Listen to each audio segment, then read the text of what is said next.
我刚才梦见了一个人，我努力想看清他的脸，可是无论我怎么努力，我就是看不见。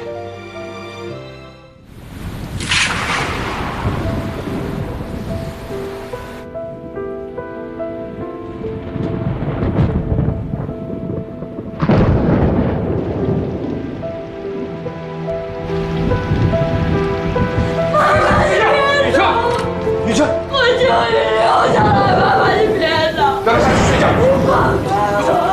别总是要睡觉啊！听话。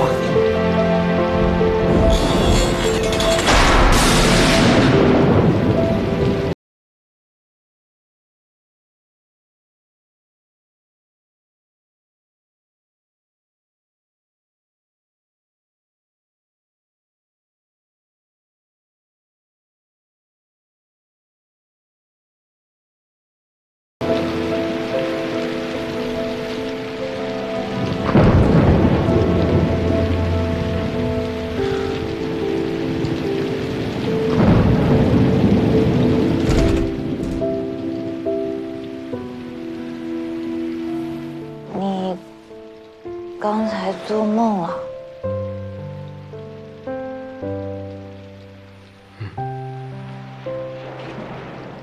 要不要聊聊？你看上去很伤感的样子。你一下子都坐地上了，就你现在这样，你还有心思关心我啊？我就是随便问问，你要是不想说，我刚才梦见了一个人，我努力想看清他的脸，可是无论我怎么努力，我就是看不见。梦里头也是这样的，雷电交加。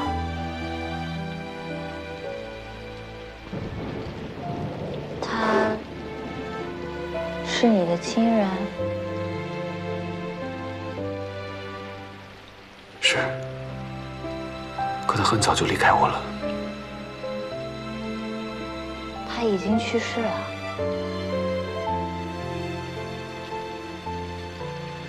那是